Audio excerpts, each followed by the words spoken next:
శ్రీరాముని సహోదరి పేరు శాంత. శ్రీరాముని కన్నా ముందు దశరథుడికి కౌసల్యాదేవికి పుట్టిన సంతానం శాంత. ఒకనాడు కౌసల్యాదేవి సహోదరి వర్షిణి, ఆమె భర్త రాజసంపాద అయోధ్యకు వస్తారు.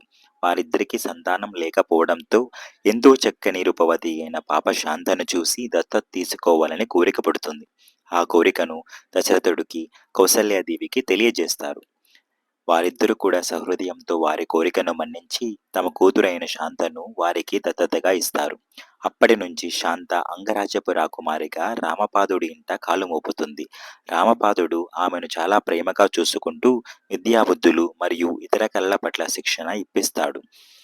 ఆమె ఒక యుక్త వయసుకు రాగానే రిషిశృంగ మహర్షితో కళ్యాణం జరిపించి పంపిస్తాడు. తరువాత రోజుల్లో రిషిశృంగ మహర్షి దశరథుడి చేత పుత్రకామేష్టి యాగం చేయించి సంతానం పొందేలా చేస్తాడు. ఇంకో విషయం తెలుసా మీకు? ఇప్పుడున్న శృంగేరి పీఠం స్థాపించినది ఈయన పేరు మీదుగానే.